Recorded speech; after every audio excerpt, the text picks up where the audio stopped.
curious travellers and was launched in August. The tourism marketing body's chief executive, René de Monchi, says the campaign has generated close to 200,000 referrals to businesses in the sector in the past 4 months.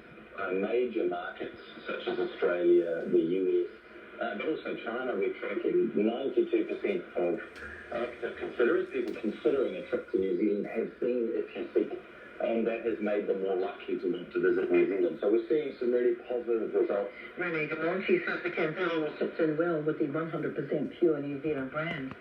Most Tunisians have boycotted the election of a new National Assembly, which critics say has been made toothless by President Kais Saied. Just under 9% of the 9 million strong electorate cast a vote, and opposition parties have called on the president to step down. The BBC's Charles de Havilland reports. It's exactly 12 years since a Tunisian street vendor, Mohamed Bouazizi, burned himself to death in an act of protest that triggered the Arab Spring. From that wave of change, only Tunisia emerged as a democracy. But the current opposition accused President Saied of moving towards one-man rule. He suspended Parliament in 2021, taking many of its powers for himself and promising to turn around the economy. That hasn't happened, and with this new assembly having few powers, most Tunisians didn't bother voting. One accused Mr. Saied of dragging us towards the abyss. In South Australia, residents, business owners and local authorities are bracing themselves for more flooding as water levels rise along the Murray River. The State Emergency Service issued fresh warnings for the Riverland region on Sunday, with some people in low-lying areas told to consider evacuating. The South Australian government is predicting between 190 and 220 gigalitres of water a day will flow down the river as the flood peaks in late December. One of Brazil's foremost writers, Nelida Pinhon, has died in Portugal aged 85. The novels, short stories, memoirs and essays are published in more than 30 countries. She was the principal Brazilian figure in the 1960 literary movement that also included Gabriel Garcia Marquez. Nelida Pinhon's greatest success was probably The Republic of Dreams, a novel about a family from the Spanish province of Galicia who emigrate to Brazil, mirroring her own parents' journey. German great Jürgen Klinsmann said Argentine superstar Lionel Messi holds the key to today's World Cup football final against France in Qatar.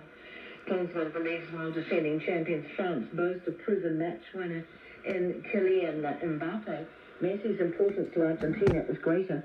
He says the South Americans won't ask their talisman player to do any defending in the final. Leave Messi and let him breathe for the special moment. And this is what we expected. It's just the difference maker if you have.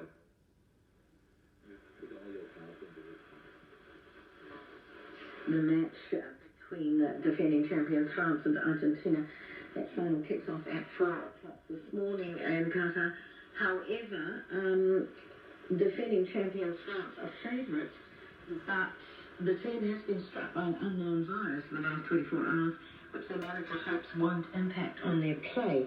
The New Zealand TAB odds have changed, with Argentina marginal favourites paying $2.63 for the win, and France now paying $2.80. In domestic football, Eastern Suburbs are the National League Winners' Champions after beating Western Springs 4-0 in an all-Auckland Grand Final. Eastern striker Devon Jackson scored a hat-trick and set up the 4th goal at Mount Smart Stadium. In domestic cricket, Caitlin Jerry has equalled Susie Bates' record for the highest one-day score in New Zealand women's domestic cricket after blasting 183 for the Northern Brave against the Central Highlands. And that's the news. I'm Catherine Ryan. On 9 to noon today, slow delivery by New Zealand Post has seen some patients miss specialist medical appointments. Do our hospitals need to change the way they communicate? Royal biographer Robert Hardman on a year of change for the royal family. Blackburn superstar Kendra Coxedge are in Qatar for the aftermath of the World Cup final. And how to put on a fabulous festive fare on fewer dollars. Our last political panel for the year is the JC and Chris From me on 19 on RNZ National. 101 FM on air on rnz.co.nz and on your mobile. To the brand new short forecast from Exodus to midnight tonight. Welcome to Monday the 19th of December. For Northland, Auckland, Waikato and Waitoma, Also Coromandel, fine spells and a few showers. Some may be heavy this afternoon and evening with possible thunderstorms about Northland. For the remainder of the North Island, also Marlborough, Nelson, Buller and Westland, partly cloudy with scattered showers. Some heavy with possible thunderstorms this afternoon and evening, especially inland. Canterbury's mostly cloudy this morning with rain easing. Fine breaks from this afternoon and isolated showers. Some may be heavy inland. Otago, Southland and Fiordland, morning clouds and fine spells. Isolated showers arranged from afternoon. Then rain tonight in the far south. And for the Chatham Islands, mostly cloudy with rain at times. More news and weather again at 1 on RNZ National 101 FM, your radio. It is 6 minutes past midnight this Monday morning of Christmas week. Welcome to the all-night train.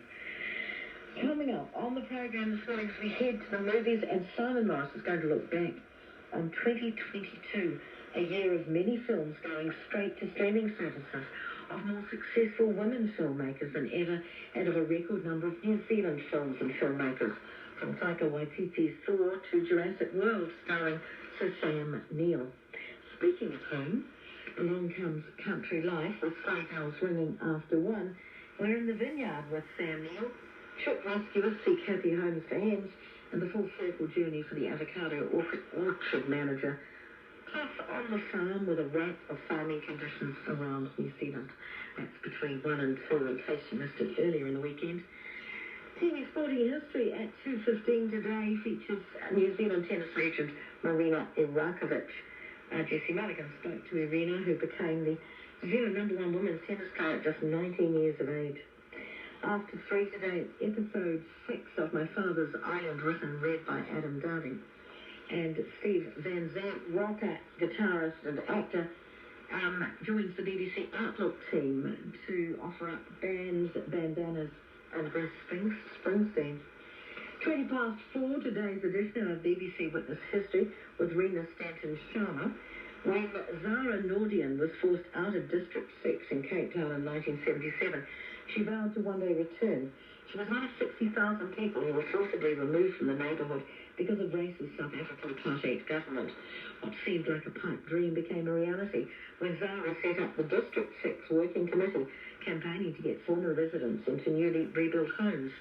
In 2013, her elderly mother moved back into District 6 with Zara, more than 3 decades after they were expelled. Zara tells Rena Stanton-Sharma about her ongoing fight for restitution. It's BBC Witness One Woman's Battle at 20 past 4. At 4:30 in Science and Action today, laser fusion expert Kate Lancaster walks us through the technology that produced energy gain at the United States National Ignition Facility called NIF.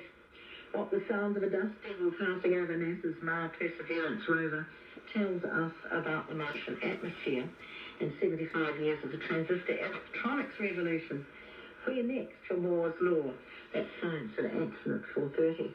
With you until 6 today, so at 5:15, in the first of 4 parts from the BBC's Compass programme, it's Life in the Soil. In this episode, Isabel Ledgeron visits the ancient Scottish forest, Rannoch, with soil scientist Richard Budd Vet. That's what's on offer, interspersed with a little touch of the music, and I'm sure also we will find other things to discuss as the morning progresses, because we always do. You can text on 2101, text cost 20 cents per page, or you can email for nothing on allnight@rnz.co.nz. Your choice. In the meantime, we start the day with Crosby, Stills and Nash. I like the